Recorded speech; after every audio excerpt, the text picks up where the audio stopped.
Hi friends, welcome to Amudha kitchen. Amudha கிச்சனில் இன்றைக்கி சுவையான கல்யாண வீட்டு சுவையில் நம்ம முட்டைக்கோஸ் பொரியல் எப்படி செய்யறதுன்னு பார்க்கலாம். குயிக்காக ரொம்ப சுவையாக இருக்கும். வாங்க ஃப்ரெண்ட்ஸ், வீடியோக்குள்ளே போகலாம். Welcome to Amudha kitchen. இன்றைக்கி நம்ம சாம்பார் சாதம், ரசம் சாதம், இதுக்கு நல்லா சைடிஷான முட்டைக்கோஸ் நல்லா எப்படி நம்ம செய்யறதுன்னு பார்க்கலாம். இது எந்த மெத்தடில் நான் செய்கிறேன் அப்படின்னு பார்த்தீங்கன்னா, கல்யாண வீட்டிலலாம் போடுவாங்க பாருங்கள். நல்லா முட்டைக்கோஸ் சுவையாக நிறம் மாறாமல் இருக்கும், நல்லா டேஸ்ட்டாக இருக்கும்.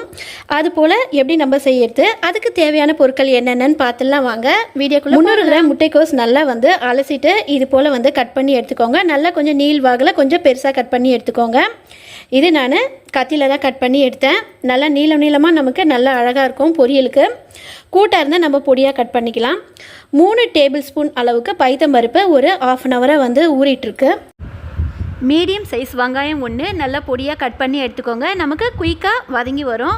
அதோட 4 பச்சை மிளகாய் நீள்வாகில் இது போல் கட் பண்ணி எடுத்துக்கலாம். இது அந்த இது முட்டைக்கோஸோடு வதங்கும் போது காரம் அதிகமாக இருந்தாலும் கூட பிள்ளைகள் எடுத்துடுவாங்க. நல்லா கொஞ்சமாக நம்ம வதக்கி விடுறதுக்கு கருவேப்பிலையும் சேர்த்து எடுத்துக்கலாம். இது நல்லா வதங்கி வரும்போது நீள்வாகில் இருந்தால் ஈஸியாக எடுத்துடலாம். பொடியாக கட் பண்ணி போட்டால் டக்குன்னு எடுக்க முடியாதுங்க ஃப்ரெண்ட்ஸ். தாளிக்க தேவையான பொருட்கள்: 1/4 டீஸ்பூன் கடுகு, 1/2 டீஸ்பூன் உளுந்து, 1/4 டீஸ்பூன் கடலைப்பருப்பு, 1/4 டீஸ்பூன் சீரகம். ஓகேங்க ஃப்ரெண்ட்ஸ், இந்த பேனில் 2 டேபிள் ஸ்பூன் நல்லெண்ணெய் விட்டுருக்கேன். கடுகு, உளுத்தம்பருப்பு, கடலைப்பருப்பு, சீரகம் இது எல்லாமே போட்டுடலாம். பருப்பு நல்லா செவந்து வரட்டும். பருப்பு நல்லா செவந்ததும் பச்சை மிளகாய், கருவேப்பிலை, வெங்காயம் போட்டு நல்லா பொன்னிறமாக வதக்கி எடுத்துக்கலாம். இப்போ பாருங்கள், பருப்பு நல்லா செவந்து வந்ததும் வெங்காயம், கருவேப்பிலை, பச்சை மிளகாய் சேர்த்துட்டு 1/4 சிட்டிகை சால்ட் போட்டிருக்கேன். வெங்காயம் நமக்கு குயிக்காக வதங்கி வந்துடுங்க ஃப்ரெண்ட். மீடியம் ஃப்ளேம்லேயே வச்சுட்டு வெங்காயத்தை நல்லா வதக்கி விடலாம். வெங்காயம் கொஞ்சம் நிறம் மாறினா போதும், லைட்டாக பொன்னிறமாக வந்தால் போதும், அதிகமாக செவந்து போகக்கூடாது. இப்போ பாருங்கள், ஓரளவுக்கு கொஞ்சம் கோல்டன் கலராக வந்துடுச்சு. இப்போ நம்ம கட் பண்ணி வச்சுருக்கக்கூடிய இந்த கோஸை இதில் சேர்த்துக்கலாம். பாருங்கள் ஃப்ரெண்ட்ஸ், கோஸ் சேர்த்தாச்சு. மீடியம் ஃப்ளேம்லேயே நம்ம வச்சிடலாம், ஹை ஃப்ளேம்லேயே வைக்க வேண்டாம்.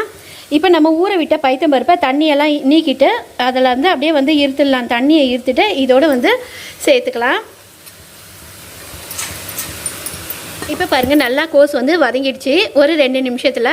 இப்போ நம்ம ஏற்கனவே 1/4 சிட்டிகை சால்ட் போட்டிருக்கோம். இப்போ நம்ம அதே போல் 1/4 சிட்டிகை போட்டுக்கலாம். உப்பு கம்மியாக இருந்ததுன்னா ஃபைனலாக நம்ம போட்டுக்கலாம். பிஃபோராக கொஞ்சம் நீங்கள் அதிகமாக போட்டுறாதீங்க. இப்போ இதை நல்லா கலந்து விட்டுக்கலாம். இதில் தண்ணிலாம் எதுவுமே தெளித்து விட வேண்டியது கிடையாது. நல்லா மீடியம் ஃப்ளேமுக்கு கொஞ்சம் நீங்கள் கம்மியாக வச்சுட்டு இதோடைய மூடி போட்டு மூடிடுங்க. தட்டோ இல்லை இதுக்கே ஒரு மூடி இருக்கும், அது போட்டு மூடி விட்டுடலாம். சீக்கிரம் நமக்கு ஒரு 5லேருந்து 7 நிமிஷத்துக்குள்ளே கோஸ் பொரியல் நமக்கு ரெடி ஆகிடும். மூடி போட்டு மூடியாச்சு. இப்போ மீடியத்துக்கு கொஞ்சம் கம்மியாக தான் வைக்கணும், சிம்முக்கு மேலே கொஞ்சம் அதிகமாக வைங்க. இப்போ பாருங்கள், கல்யாண வீட்டு சுவையில் நல்ல அருமையான முட்டைக்கோஸ் சூப்பராக இருக்குது பாருங்கள். நிறம் மாறாத சுவையாக நமக்கு குக்காகி வந்துடுச்சு. இப்போ இதில் கொத்தமல்லி தூவிக்கலாம். ஓகேங்க ஃப்ரெண்ட்ஸ், இது கரெக்டாக குக்காகி வரதுக்கு எவ்வளோ நேரம் ஆச்சுன்னா கரெக்டாக 7 மினிட்ஸ் ஆச்சு எனக்கு. இது போல் வதக்கி விட்டு செய்யறதுனால வெஜிடபிள்ஸில் இருக்கக்கூடிய சத்து நமக்கு அழியாமல் கிடைக்கும், நிறம் மாறாமலும் இருக்கும். இது போல் லோ குக் பண்ணிங்கன்னா ரொம்பவே நல்லது. நமக்கு நிறமும் மாறாது, அதில் இருக்கக்கூடிய சத்துக்களும் அழியாது. அதே போல் நம்ம வெஜிடபிள்ஸ் மட்டும்தான் மூடு போட்டு நம்ம சமைக்கலாம். மற்றபடி கீரைகள் செய்யும் போது மூடி போட்டு சமைக்கவே கூடாதுங்க ஃப்ரெண்ட்ஸ். ஓகேங்க ஃப்ரெண்ட்ஸ், இந்த வீடியோ உங்களுக்கு பிடிச்சிருந்தா லைக் பண்ணுங்கள், ஷேர் பண்ணுங்கள், மறக்காமல் சப்ஸ்கிரைப் பண்ணிவிட்டு பெல் ஐக்கானையும் தட்ட மறக்காதீங்க. அதோட ஆல் என்ற ஆப்ஷனையும் தட்டி விட்டுருங்க. நாங்கள் டெய்லியும் போடுற வீடியோ உங்களுக்கு நோட்டிஃபிகேஷனில் வரோங்க ஃப்ரெண்ட்ஸ். பாய், தேங்க்யூ.